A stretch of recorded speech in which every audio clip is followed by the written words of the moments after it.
we were looking at websites before, and we were looking at marketing and digital marketing in particular. And one of the things that we were looking at was the importance of trust. One of the things that you shared with me was, if you're going to send out video content or if you're going to have a web page, you have to have something where people can trust you, and that has absolutely boggled my mind. Tell me the importance of trust, especially in digital marketing and on your web page. Again, you get straight in there. I know. Did you want me to warm up? I know. Sorry. No, I love it. Yeah. Okay. Cool. So, trust is important. Mm-hmm. Yeah. All right. So we're done. Yeah, done. No. That's all we needed. Just joking. Trust is big. Trust is big. I mean, how many times have you heard somebody say, "Oh, you've got to see my chiropractor. They're the best." Apparently, everybody's got the best chiropractor, right?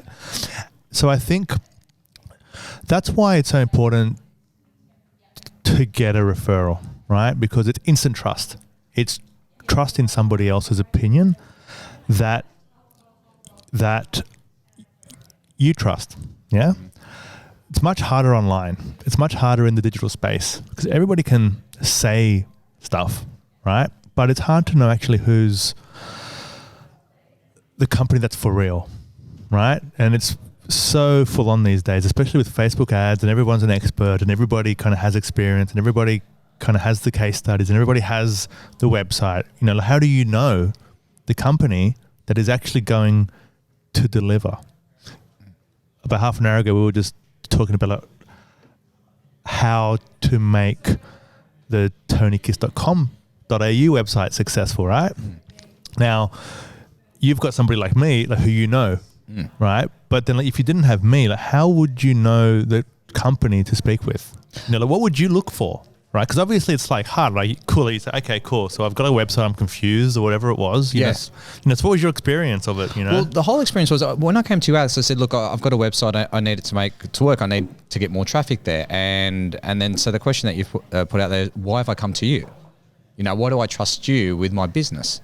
And the reason that I came to you is because I know you. We know each other pretty well now.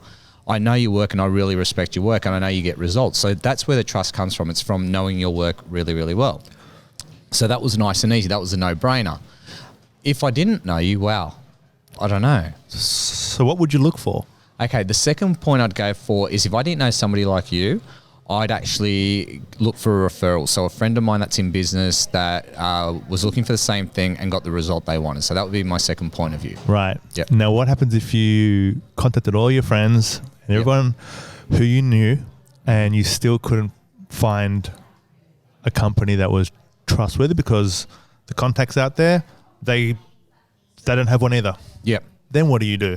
Yeah, look, for myself, I would go out online and I'd start researching and I'd look for people within my industry, seeing what works. And then to be honest with you, I'm just looking for somebody that I'd deal business with. So I'd put out the problem and say, oh, okay, they look like they know what they're doing because they've got really good stats.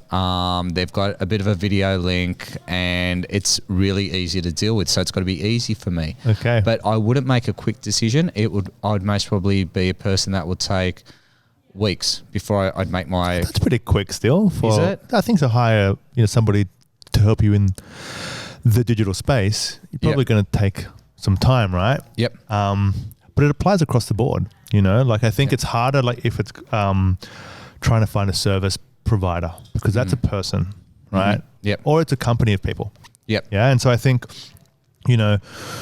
how do you tell the difference between the 17 websites that all have stats, that all look good, that all have the same thing, right? And then you speak to them and all of them say something a little bit different. Yeah. Right? And then you're like, wow, I'm actually just more confused now. Yeah, exactly. So how do you then assess the company to work with on that? Yeah, what I would be looking for somebody I know personally. To be honest with you, the first thing I'd be looking at price, and price gets really knocked out of the way quite quickly for me if they ask the right questions. One thing they'll normally ask is, what have you tried before? What's worked? What are you looking for? Who's your target client? etc. What's in your budget and things like that. And the more questions they ask me, the more they qualify me, the more that I know that they care about me. And I want to know that I can work with somebody if things change and if it's flexible and things like, and if people hit that criteria, I think, oh, wow, okay, I'm in. And then price doesn't really become an issue. I've got trust there because they're not trying to sell, they're trying to support. Right. And when I feel that support, for me, that's the sales process. Yeah, exactly. Well, before the sales process can start, right? Yeah. There are a few things a company can do to help increase their trust with their audience online. You know, I think a few things include to be consistent. Yeah. So for example, like if you're creating some content, to consistently create that content.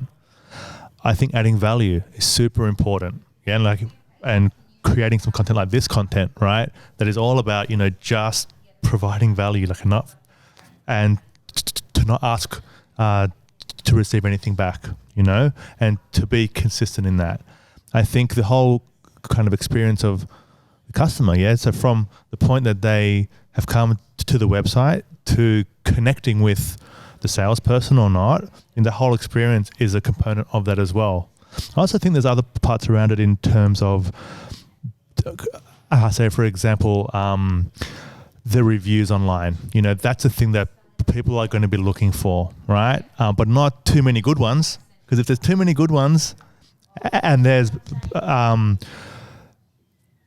say for example, if there's a company that has all 5-star reviews and there's no 4 stars or 3 stars or 1 star, it's like, and they've gotten 20,000 of them. It's like, is that real? You know, so there is like a level of authenticity. It's kind of that fun word that we use. Yeah, but authenticity out there where people kind of have their filters up, you know? And so people are, I think, a lot more sophisticated in identifying stuff that maybe doesn't sound right, if that makes sense. Yep. So I think authentic has been important. And it's interesting what you say is where you go in and you'll have the different reviews. You go 5-star, 4-star, 3-star reviews as well. And you put all 3 of them up there, which is quite a nice balance. Just as you said that, I was just seeing what resonated with me around that. And I went, oh, okay, no, I think I'd want to deal with all 5-star reviews. But then I'm thinking through my head, I go, what would a 4-star review sound like? Or what would a 3-star review? And they wouldn't be negative. They'll still be positive, but they would be more realistic. It's okay. Yeah, say for example, if I'm trying to book a hotel. So I'll go to TripAdvisor and I'll look at the 5-star reviews and the 1-star reviews and potentially a couple of the 2-star reviews. But I'm trying to find the extremes just to see the part that's so good or the part that's so bad, you know. But I want to see the bad stuff and I want to kind of see, like, is it like a trend or is it just a person who's annoying?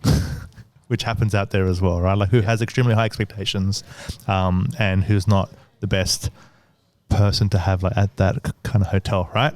But that part's important too, you know? And so actually having a solid presence online is critically important to establishing that trust and to be visible, you know, consistently over the years, you know, that has a huge impact, you know, the time thing, you know, just the consistency part. Like if you're adding content consistently every single week for years and years and years, people are going to know you and people are going to either love you or hate you, but they're going to know you. Yeah. And so I think that's probably the best way to establish trust online. Yeah. Is to create extremely helpful, content that can add value to people's lives. Yeah, I noticed that you do a lot that, and you have for many years now at Web Profits, where you do, you've got your books that you give away for free online, but also you do your video content that you do a lot of, and you're giving away information all the time. So what's the idea or the strategy behind that? Well, it's someone here at the front door. A few years ago, so one of my mentors, like a long time ago, 20 years ago or something like that,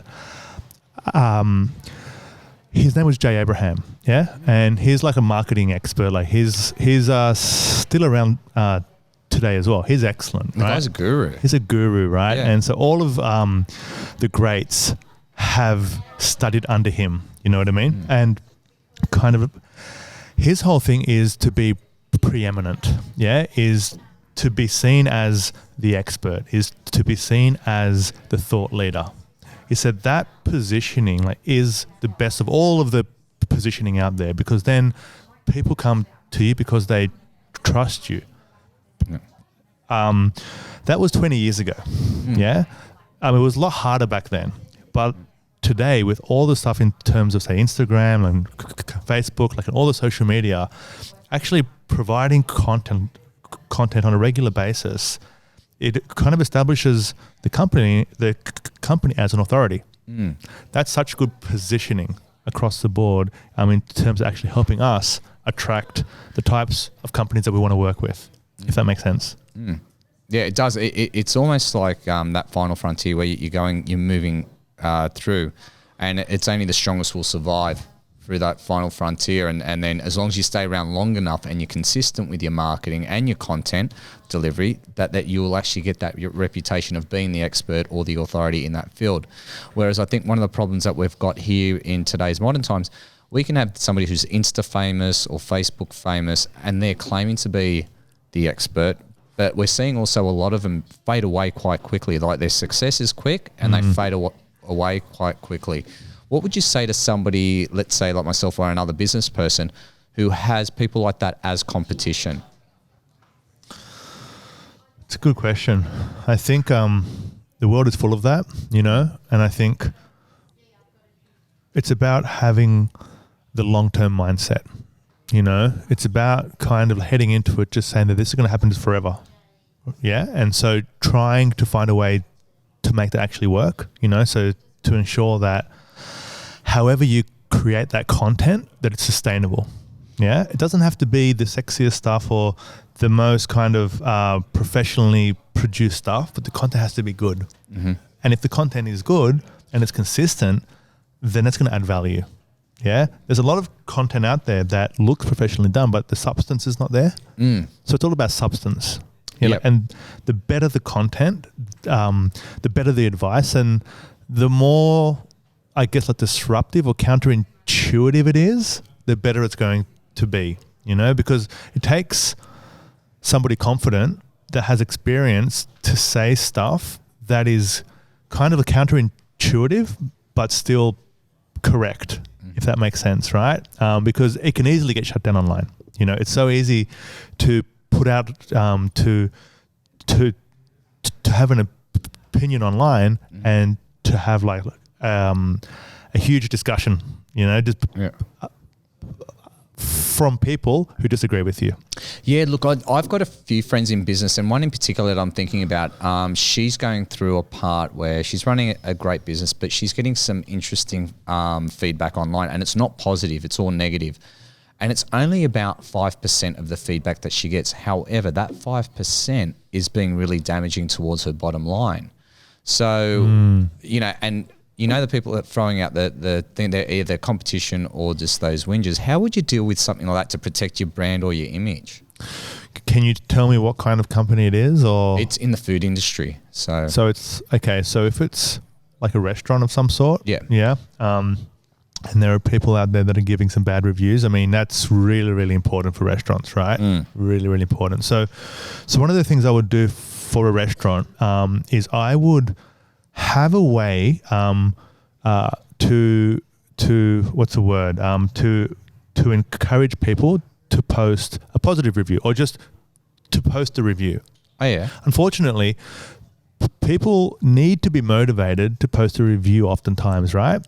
And they're more motivated if they're unhappy. So how do you then create the motivation to post something if they're happy as well? Yeah. It's not to provide them something just to post a positive review. It's just to post a review. So for example, if it's like a restaurant of some sort, she may offer, say for example, it could be a free dessert. To people that post a review. Now it could be any type of review, but that's something that they could offer, or they could have something in the restaurant that across the month there's going to be a person that they choose that will get a couple of meals for free, because they posted a review, right? Yep. Something like that. And so now they're starting to kind of encourage people to post reviews, because then you get the right amount in terms of balance. Right. Yeah. Right.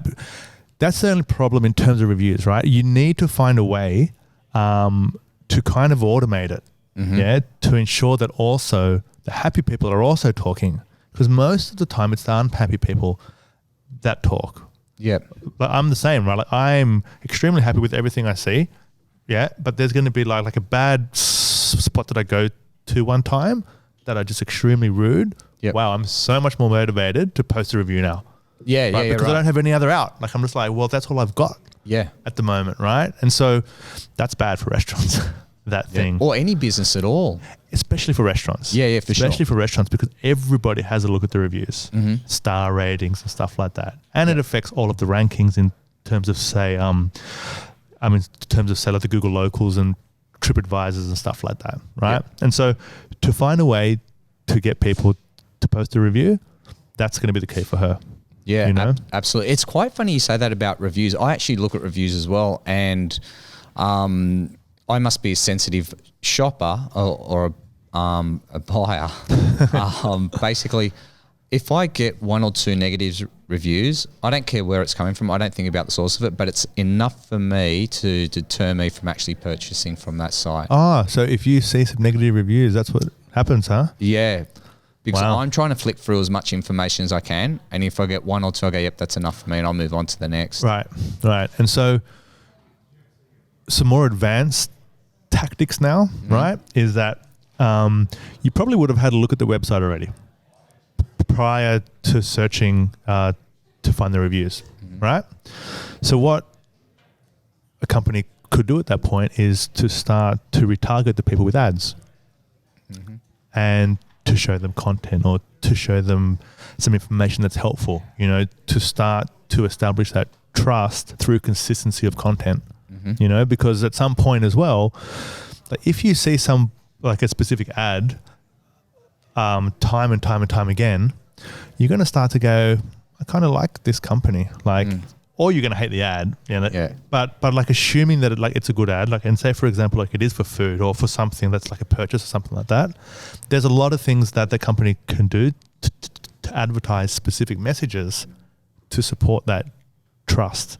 Like, if that makes sense. Now, you're not going to be able to convince everybody to look at all the reviews, but it's kind of to put a focus on it and to have a process around it. That's going to be the key.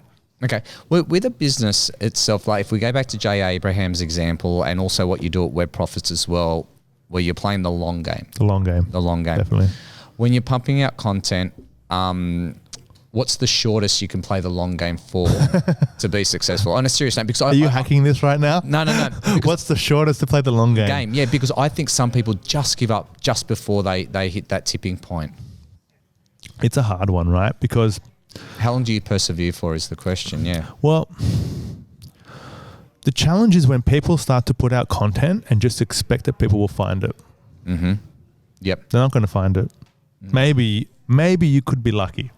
Yeah, and something will hit and something will happen and something on Instagram will be picked up, and it's so compelling that there are going to be some people that share it, and like it goes organic.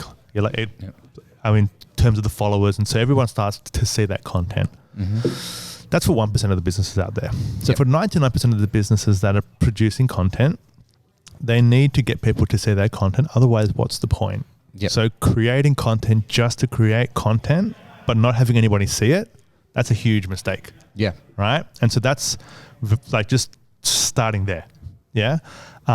Assuming that the content that is being created is being promoted, and I would suggest something like Facebook ads or like Instagram ads or stuff like that can help to push it. But the content itself is going to be consumed.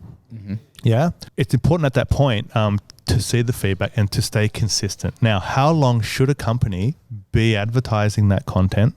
Yeah. And be producing that content? Yeah. What's the shortest amount of time to play the long game? Yeah. Yep. I would have an outlook of 18 months to 2 years as a minimum. Yeah. That long. Okay. Yeah. I prefer to say 5 years to 10 years, but that's not how it goes in life anyway, right? Like in general. And we've been doing it for the last 7 years, 10 years now. For a while. Yep. Yeah. Where you've been releasing content. Yeah. Yeah. Yeah. Well, what was the first bit of content you actually released? I think I wrote an article. Okay. It was an article on the war between Yahoo and Google. Oh, right. Okay. Back in 2006, back when there was a war. Yeah. That war has been won. Did that get some traction? No. Okay. That was pretty horrible content, Okay, right? what was your next bit? Not that you have to remember it, but was it the week after? Was it a month? It was the week after, yes. Like I think I committed to publishing something every week. For how and it was long? about, I didn't say for how long. I'm still trying now, So that was back in 2006 or 7 or 8, something like that. It was pretty bad content. Like it wasn't not that bad. It just wasn't that good, right? It was just like in the middle. Yeah. Like it was in the middle. Like it talked about something. It didn't have anything like in there that was too groundbreaking. And yeah, like there was no thought leadership behind it. It was more just, hey, there's kind of this thing happening over there. Yep. That's interesting, isn't it? Right. Something like that. Right. And then over time I expanded out like into tactics and strategies. And then after that expanded into how to think about stuff, and then just got like a lot more advanced in terms of the length and the depth of the content and stuff like that. Yeah. And so it certainly evolves. I mean, like even like this podcast and even the Web Profits, the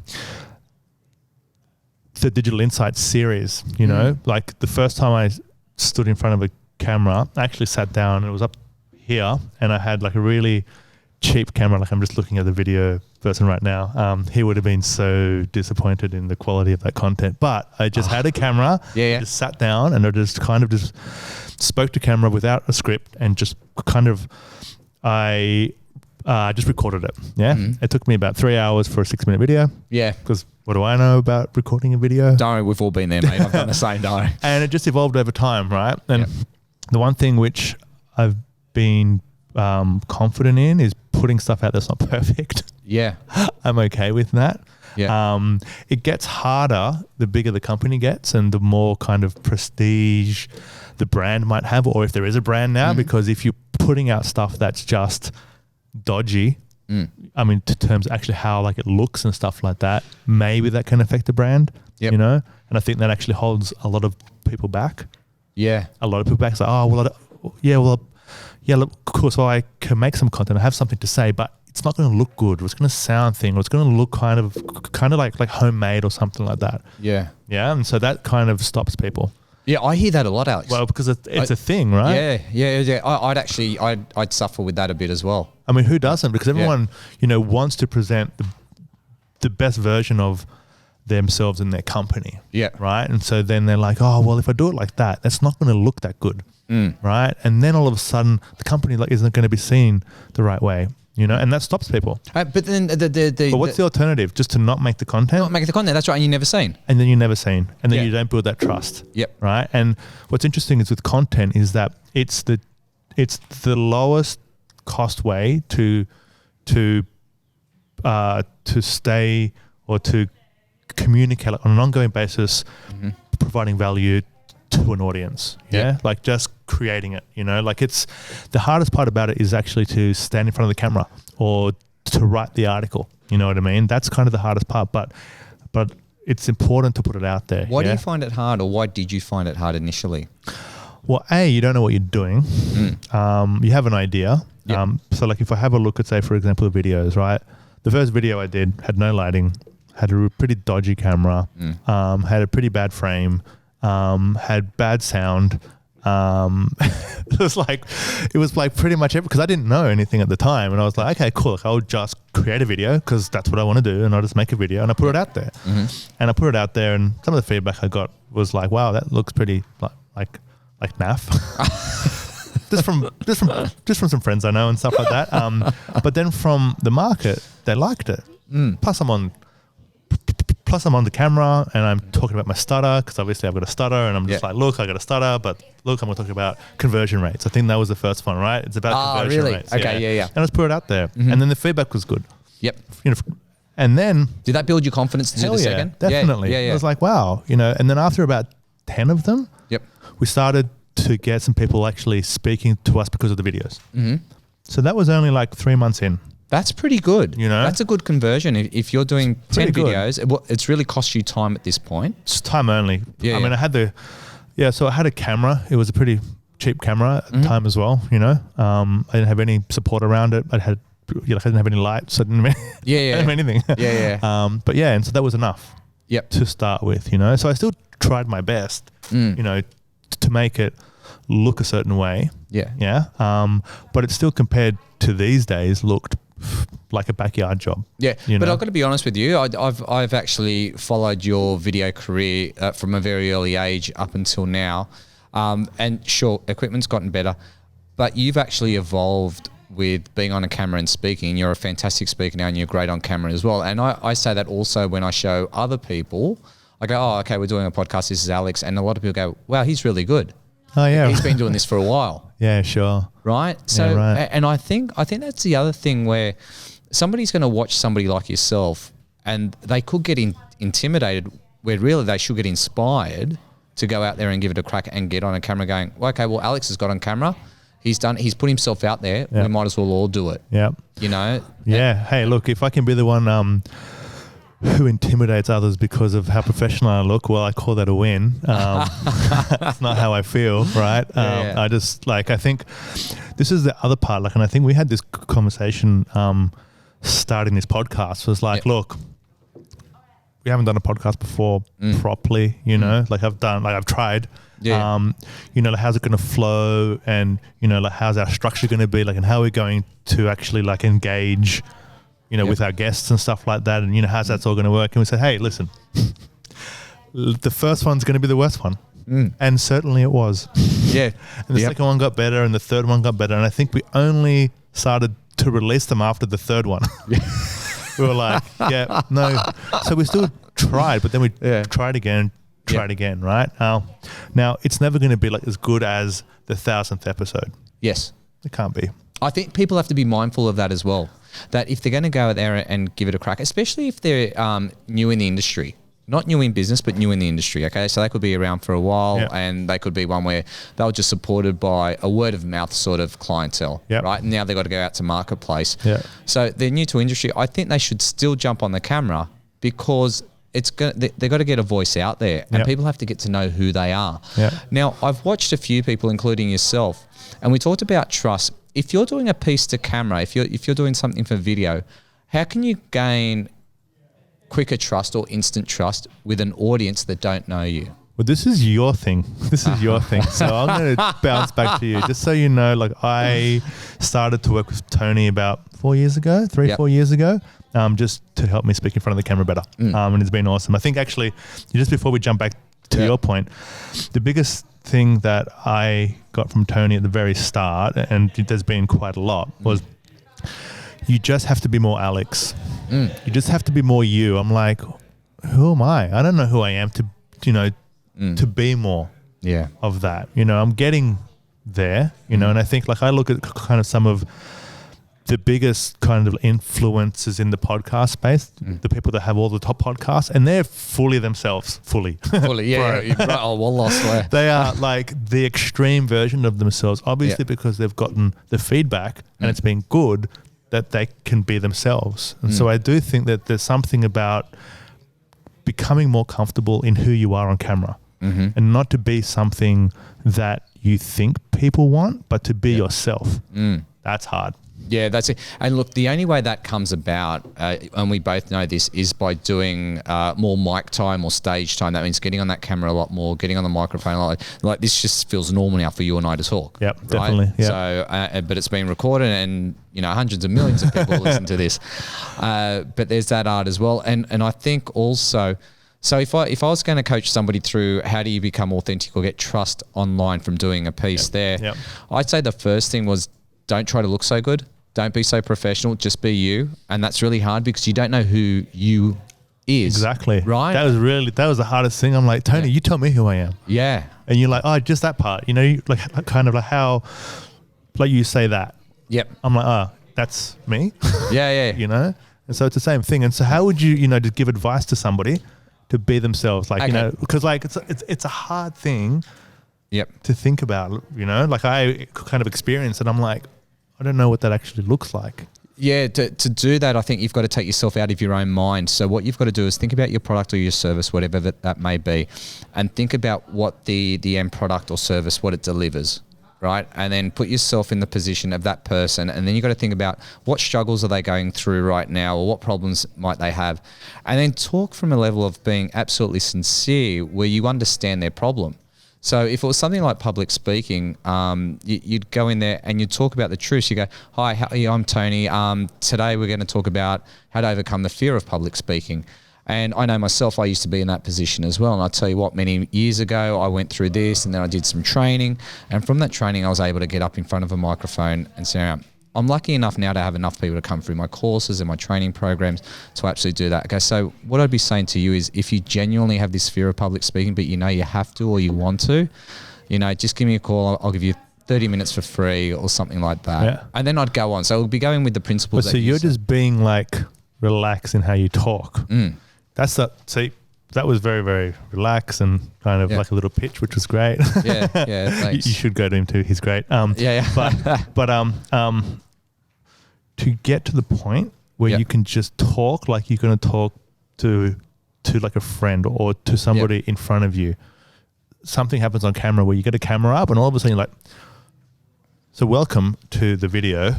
My name is Alex Cleanthous. And so all of a sudden it becomes a lot more tight. Yeah, it's rigid, right? So is there just kind of some exercises or something that people can do, or is it just practice time and time again until it becomes like a lot more relaxed, or that's scripting it, or what are some of the things that someone can do? Couple of things. I'd go straight off the cuff. I would script straight off the cuff. I would script to start off. Scripting is a good thing, so it'll give you a formula on how to go through things.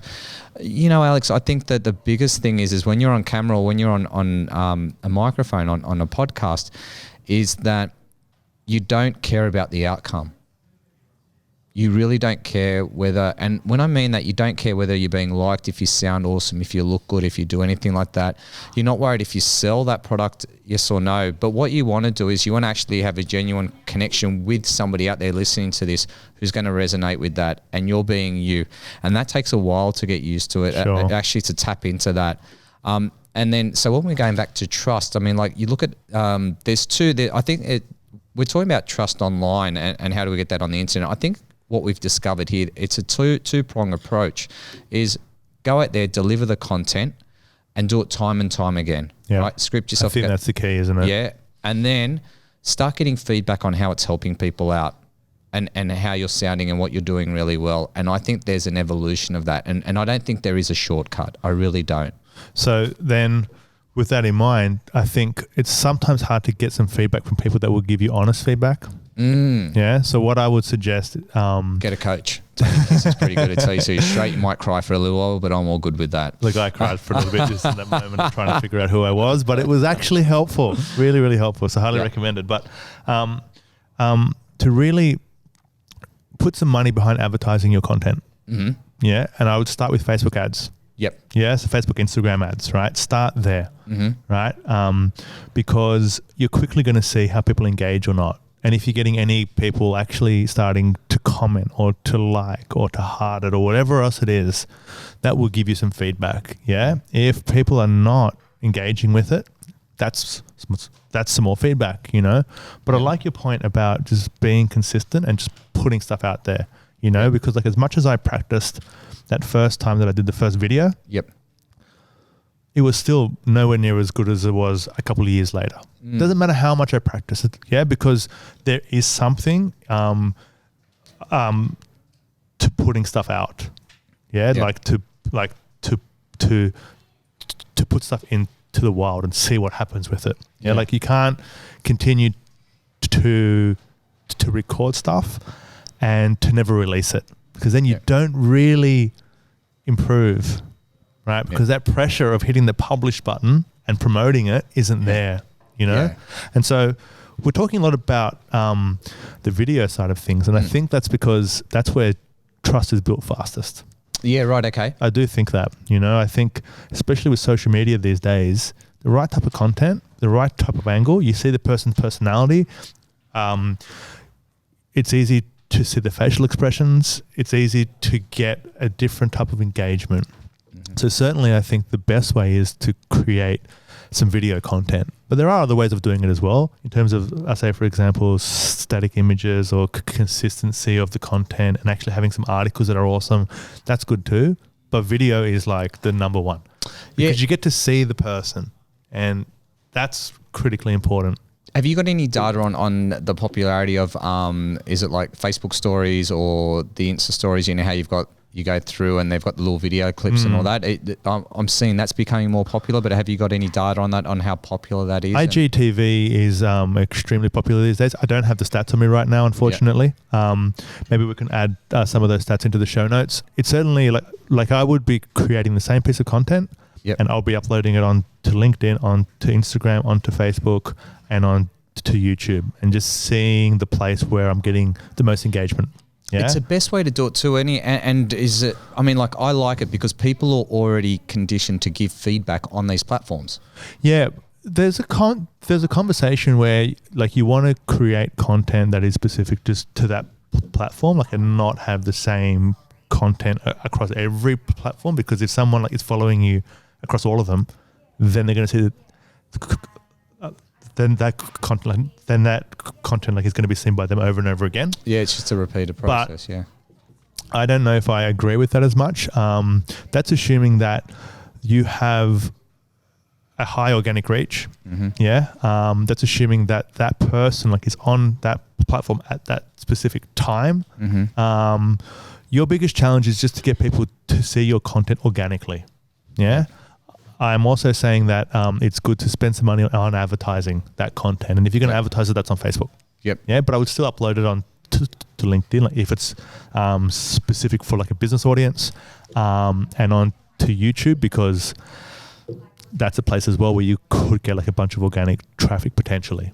Do you find there's a different psychology behind using paid ads versus just going for free content? From whose perspective? From the business owner's point of view.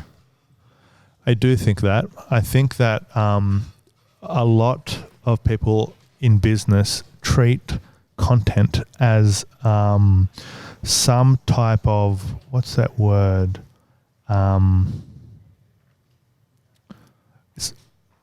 It's almost like a right, you know, like it's almost kind of like a human right or something like that. It's like, it's like, well, if I make content, then it should be seen. Yeah, but they don't think of it as a business saying, this is a cost of marketing. I'm going to put some money into marketing this thing, right? And so when people create content and don't spend money on advertising it, they're trying to find some like loophole into how to get advertising for free. Yeah, that's what they're trying to do. And that whole psychology is going to slow everything down. Trying to figure it out, trying all that stuff. That's like such a waste of your time. You know, like, you should still do the content maybe, but probably who's going to see it? I don't know. It's the same 60 people over and over again that are seeing your content. Maybe that could be okay. But that's not going to convert into sales. It's not going to grow you. Yeah. And it might be your family and friends. That's on Instagram. Right. So what you need is a scalable way to get that content out there. Yeah. And the best way is Facebook ads. The best way by far. And not a lot of spend either. It could be, say, between 10 to $50 a post. Okay. That's not much, but that will get that content like in front of thousands of people. Right? And that's extremely a captive audience as well, isn't it? It's not captive. Well, they're more captive than everywhere else because they're scrolling down their feed. Yeah. So yes, it is a targeted audience, but your content has to be the one that captivates them. Yeah. Sorry. Yeah. But it's not that captive. You know, it's just kind of like in their feed. Yeah. And so then they're going to scroll past it. And if it's good enough, they might see it. Yeah. Like, and if the targeting is good, then people can start to engage with it. Yeah. And then when they start to engage with it consistently over a few months, a couple of years, that's how you're going to get some fans of your business. Yeah. The ones who like it. There's going to be ones who don't care. That's fine. That's actually the world. The world doesn't care about you. But if you can get a small percentage who do care, that's a win. You know? Because that's all you want to do is build on the ones. So you want to reinvest into the ones that do care. Pretty much. Which is really good instead of like... try to expand it out, you know? Try to expand it out, you know? I think... but it's just the psychology behind it. Spend money on promoting the content, something, anything, you know, have a budget for it. because now all of a sudden you're thinking, wow, I'm making content that I'm going to spend money on. Now, do you approach it the same way, or do you do it a bit better? Yeah. Is it like a bit more in like depth now? Like, is it like a bit more of like, well, if I'm spending money, this has to add a lot more value. Otherwise, I'm just talking just to talk, right? And that's a problem. And the thing is, you're so right, because if I just talk or I send out content and I'm not putting a financial backing behind it, I don't expect a return on investment. I don't really care. And if it doesn't fail, then I go, I gave it a shot. It didn't work, right? Or if it worked, I go, wow, I'm a genius. That's interesting. Yeah. If that worked, it wouldn't really work that way. But it barely works, by the way. Yeah, that's what I was to say. The stats would be low on that. It rarely works, Yeah, right. Well, just because of the amount of people that put content out. I mean, social media is pretty much all content from the brands and companies and friends and family, and it's just videos and content and like images and cat images and dog images, and like this is what it is, right? So it's just all content, right? And so to stand out, your content has to be better than all that content, but to be seen, you need to promote it. Yep. What about from a video point of view? How long should a video clip be on, let's say, Facebook or Insta? There's a big discussion about this too. Yeah, there's. What's your personal opinion? I think the biggest thing to focus on is the quality of the content above anything else. So you always want to be concise, but it can be but they could be a video for half an hour that's concise, right? Do you want to make a bunch of short content? Great, but then you need to be better at editing, or you just need to make that short content. There's some content that's just going to be better, but that's a bit longer. That could be 6, 7, 8 minutes. At the same time, I've seen some content that's half an hour to 1 hour long that gets a ton of engagement. Like our podcast. Our podcast is better in terms of the short stuff on those platforms, right? Because it's like an hour and a half and it's more of a consuming style thing, right? It depends on your content. It depends on what's being done, right? I do think as a general rule, 3 minutes to 5 minutes is probably like a good amount of time to get across a message that's of value. If it's too short, then what are you saying? Yep. Right? If it's too long, then question yourself, is it absolutely essential that's that long? The other thing is, if you start to promote content, you get to see the stats of how far people are actually consuming that video. Yeah. So coming back to your point around the length of content, like I'm okay to have an extremely long video, but just as long as there are some people that are watching it all the way through.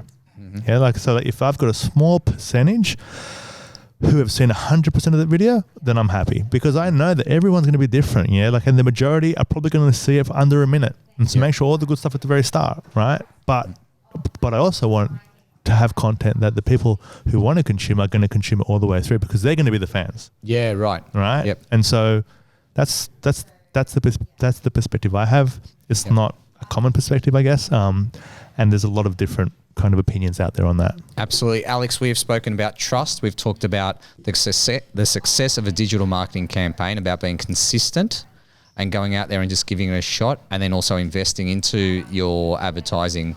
I suppose, what am I looking for? What's the word? Advertising... marketing plan. Your marketing plan. Adrian, when you edit this, thank you for cutting that Please bit leave out. this in. I just went blank. I just went, what the hell just happened there? That's okay. It happens sometimes. So I think we're going to have a longer bloopers reel than anything else. So the conversation is that this is to be yourself on camera, right? Yeah. And this is the part where we should probably leave this stuff in, Absolutely. I'm happy to. No, because it's like we feel so pressured to be perfect. Yeah. In everything we do, it's just constant out there, right? And we're always striving for that, but I think it's okay not to be. We're human beings. Yes, we can stuff up. It's so cool. No, but it's so true. So what we're saying, we've talked about something about marketing plan. Yes, well, you got to back yourself on your marketing, right? You got to put your money behind. You got to put your marketing. Oh my God! It's transferable. But no, it's been really, really super cool. So we've talked about the importance of just getting content out there. It's about trust, right? So this is about trust and about establishing trust, and to be seen as the preferred option across everyone else in the space, right? Yep. Like, and if you are producing content that is extremely value adding on a consistent basis, that's kind of the best way of doing it. I guess that's where this whole conversation absolutely has come back around full circle, Because trust is about longevity to a degree.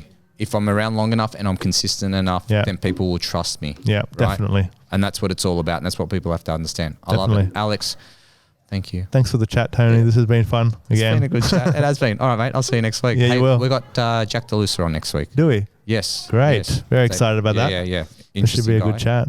Be awesome. All right. Awesome. And we should thank these guys for setting up twice. That's a longer story. But that's cool for today. All right. See you later. Thanks. Bye. Thanks for listening to the Growth Manifesto podcast. If you enjoyed this episode, please head on over to iTunes and give us a 5-star rating. For more episodes, please visit growthmanifesto.com/podcast.